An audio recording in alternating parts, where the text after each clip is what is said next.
so glad you can join us. Here's what we have for you this Wednesday. Out of work and running out of options.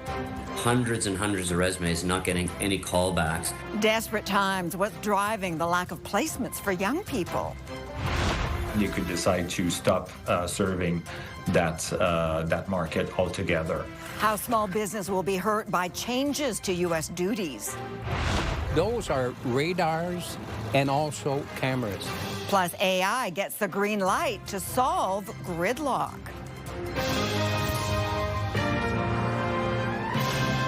CTV National News with Sandy Ronaldo. Negative winds are blowing with youth unemployment worse than we thought. According to a new report, it's at recessionary levels. That's not good. And it means that those between the ages of 15 and 24 are really having a tough time finding work. We sent CTV's Adrian Gabriel to check out whether this is just a blip or here to stay. Adrian?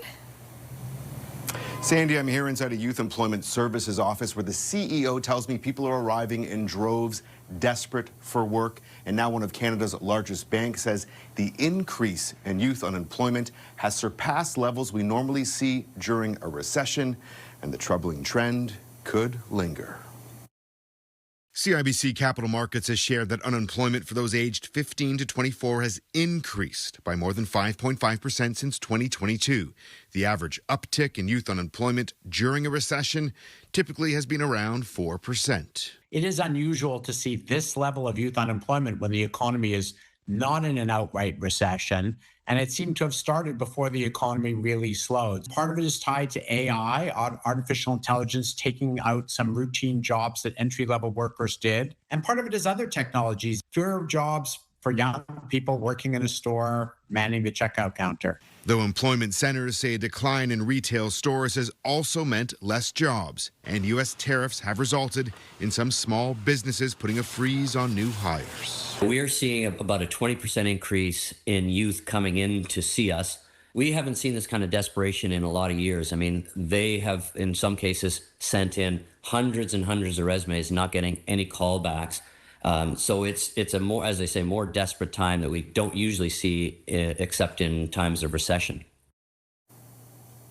Now, earlier this month, StatsCan reported that youth unemployment hit 14.6% across the country. That's the highest since 2010. Now, if you're a young Canadian looking for work, the experts here tell me they're seeing some openings in jobs like cloud computing, cybersecurity, and the trades.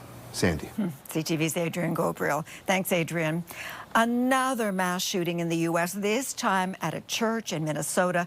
A gunman firing through windows and striking a group of children attending mass. And I heard something like really loud, like I thought it was fireworks in the church.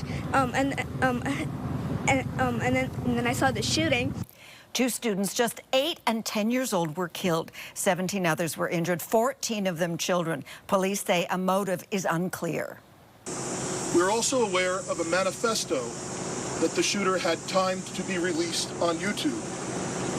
This manifesto appeared to show him at the scene and included some disturbing writings. Police identified the shooter as 23-year-old Robin Westman, who died of a self-inflicted gunshot wound. The FBI director says Westman was a male, but legal documents requesting a name change say Westman identified as female. The mayor has since heard of hate directed at the trans community. Anybody who is using this as an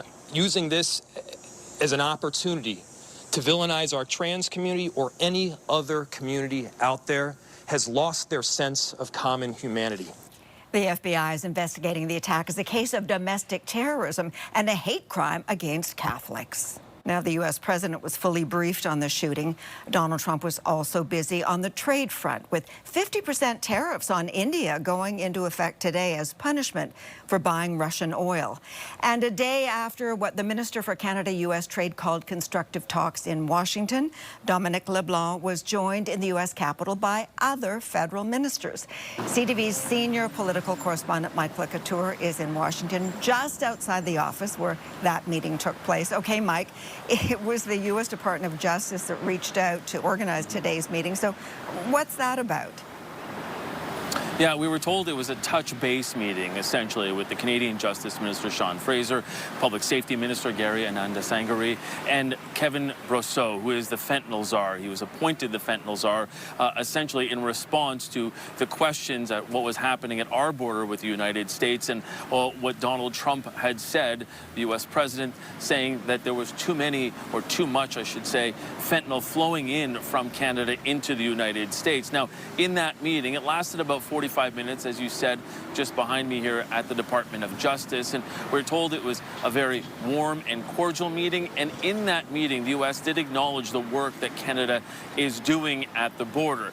Didn't say whether or not they could qualify how well it's going, but certainly the fact that they're having this meeting, of course, is positive. And building on that meeting yesterday between Commerce Secretary Howard Lutnick and Dominic LeBlanc, we're also told that Minister Fraser and U.S. Attorney General Pam Bondi exchanged cell phone numbers, and they agreed to keep in touch going forward. Okay, now, Mike, Dominic LeBlanc is now back in Ottawa. So where do trade talks stand with Canada and the U.S.? Yeah, we heard that he's cautiously optimistic after those meetings and saying that things went quite well. Now it's going to be in the hands of Ambassador to the U.S., Kirsten Hillman, and her counterpart, U.S. Trade Representative Jamieson Greer. They will be doing some of those meetings and doing some of the work on it. And we're told that Howard Lutnick and LeBlanc will continue to keep in touch, but don't expect any meetings between the two of them for this week at least. Sandy? Okay, thank you, Mike, in Washington.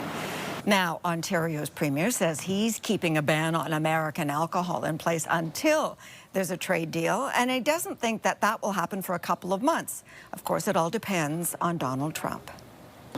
He could pull the carpet out from underneath us in a heartbeat like he has before, or they get rid of their tariffs, and then we'll bring the booze back into the LCBO. And if they don't, then they aren't getting any booze on our shelves. Ford says sales of Ontario wine are up and that they still have a few months before any of the American alcohol that was removed expires. Now, as if Donald Trump's tariffs aren't inflicting enough pain, now Canadians running a small business are bracing for higher costs as the U.S. ends the exclusion from shipping fees. It's something called the de minimis exemption. CTV's Rachel Aiello joins us with what it is and what it means to those in the line of fire. Rachel. Hey, Sandy. Many Canadian companies have built their businesses on being able to ship to American customers without having to worry about customs charges. But that's all about to change. So we'll do a CUSMA form for these. The United States is scrapping its tariff exemption on parcels worth $800 US or less. It means starting Friday, all of those U.S.-bound shipments will be hit with duties. It would have an immediate impact. The antique parts of our business are a substantial part of what we do. We've seen that business growing over the years, especially down into the U.S. Many small shop owners like David Pelkey are facing a tough choice. Absorb or pass on the cost, cut off a key market, or go through the complex process of becoming CUSMA compliant. This is going to have implications for a lot of Canadian businesses, and it's coming at a time where you don't necessarily have a lot of resilience in the small business sector. But U.S. President Donald Trump dumping de minimis is also set to cost American consumers and could result in big headaches for border agents. It was there for a reason. Millions of duty-free packages enter the U.S. daily. But with this change looming, postal operators in at least 25 countries are suspending U.S. shipping, citing the lack of clarity around enforcement. Canada Post is not one of them. Instead, they'll be using a third-party program to collect and send the duties directly to U.S. Customs. The Crown Corporation said the duty will be equal to the tariff rate of a product's country of origin. For Canada, the current rate is 35% for most goods. A key caveat to take note of, Sandy, Canada Post flagged to us today that documents and gifts valued under $100 US sent from Canadians, not businesses, will be exempt. Okay. All right, Rachel, thank you. Another government funding announcement today, this one to do with plans to install more EV chargers. Now, sales of electric vehicles are down across the country, so it may seem out of step with the current trend, but is it? Let's bring in CTV's BC Bureau Chief Andrew Johnson on why this makes sense in the long term. Andrew. Sandy, electric vehicle sales in Canada are slumping, and polling shows the public feels federal targets are unrealistic. But Ottawa is powering ahead, building hundreds of new charging stations in BC. Canadians are making that choice, particularly here in BC, leading the charge. BC and Quebec have a great rivalry, I think, bringing on EVs and hybrid electrics. In Victoria, the Carney government announced $22 million in funding for nearly 500 new EV chargers in the province. Canada's electric vehicle mandate takes effect next year, requiring 20% of all light-duty vehicles sold in Canada to be either fully electric or plug-in hybrid. That rises to 100% by 2035, when federal projections show we'd need hundreds of thousands more chargers. Recent polling shows close to three-quarters of Canadians feel the federal mandate is unrealistic. Their top concerns about going electric, price, and the availability of chargers. Sales have dropped in recent months after rebate programs for buyers ended. Canada's energy regulator also blames economic uncertainty related to tariffs and backlash against Tesla. Federal mandates are also coming under attack from Conservative leader Pierre Poilievre, who cited a study on the significant drop in battery power in sub-zero temperatures. Rural communities in much of Canada would simply cease to exist over the next 10 years without the ability to use gas and diesel-powered vehicles. The mandate does not ban gas-powered vehicles, but punishes manufacturers based on their percentage of new electric sales. Manufacturers who are also saying next year's 20% goal is no longer attainable. Sandy. Okay, Andrew Johnson in Vancouver. Well, the Prime Minister wrapped up his trip to Europe with a visit to Canadian soldiers stationed in Latvia, our largest overseas mission. Mark Carney offered up a message of gratitude after promising new military investment. CTV's Abigail Beeman summarizes the final day. Inside a field ambulance, up close with tanks, Prime Minister Mark Carney talked to dozens of Canadian troops to learn what they do, and he heard what they need. And you see how important, for lack of a better term, drones are in the Ukraine fight. We are watching, studying, understanding how that fight is there, but we need those pieces of equipment here in Latvia. Drone operator Wayne Fraser says modernization would help too, right down to his tactical vest. It is a little outdated. There's no modular capability with it, which can be a little bit impeding. We're also, back home, creating a new defense procurement agency so we can build at pace. So the women and men of the armed forces have cutting-edge military equipment that they need and deserve. About 200 kilometers from the Russian border, the Prime Minister announced a 3-year extension of Operation Reassurance, saying, unfortunately, the need for the Canadian-led NATO mission here has only intensified. Carney didn't take questions. His defense minister pushed on whether Canadian troops in Ukraine was a possibility, regardless of a ceasefire. These conversations are continuing. Obviously, the United States has an important role to play. So we'll see. Latvia was the last stop on a 4-country European tour for the Prime Minister, who told Canadian troops here in Latvia what he told Ukrainians in Kyiv, that the strategy for Russia needs to be deter and fortify. Abigail Beeman, CTV News, Camp Adige, Latvia. Well, 10,000 Air Canada flight attendants have started voting on a new tentative deal that was reached after a 3-day strike, with the key issues wages and groundwork. The proposed deal offers a 16 to 20% pay increase over several years and 50% of wages for 1 hour of work before a flight takes off. Some experts say that even with the boost, entry-level flight attendants still won't make a livable wage in big cities. Union members have until September the 6th to vote. For 2 weeks now, Nova Scotia's Long Lake wildfire has been burning out of control. We don't know how many homes have been destroyed, but the province has started reaching out to affected residents. CTV's Paul Hollingsworth is with us now. And Paul, what's been the reaction so far? Sandy, the community is responding in a big way as people continue to live under a cloud of smoke, stress, and fear.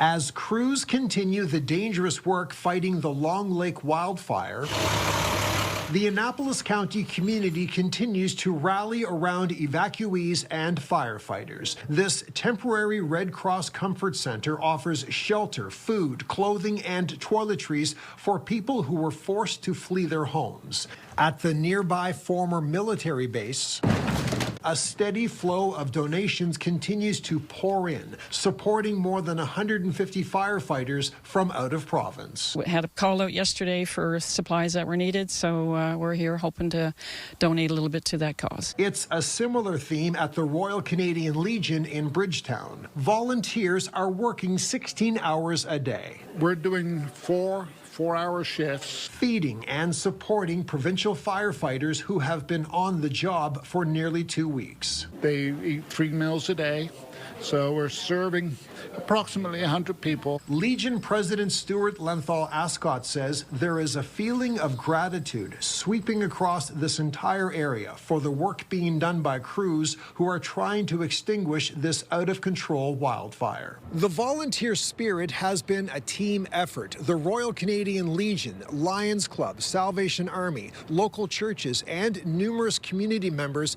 have all stepped up to support the firefighters and evacuees. Sandy. Okay, Paul, thank you. Coming up after the break, the intersection of the past and the future. Number of cars, number of trucks, emergency vehicles. How AI now has the right of way. For good or bad, artificial intelligence is here to stay, and it's all around us. For example, in one Quebec town, it's driving the way to ease traffic. CTV's Quebec Bureau Chief Geneviève Beauchemin is on this story today. Okay, Jen, how is AI helping in this case? Yes, Andy, waiting for the lights for both motorists but also pedestrians has long drawn some grumbling, but the lights here are supposed to be smart. This busy boulevard in the town of Kirkland, Quebec, has come a long way. The longtime mayor here, Michel Gibson, says he once faced a steady flow of complaints about the flow of traffic. Basic clogging vehicles, honking, on. A story of wasted time that resonates in many cities across Canada.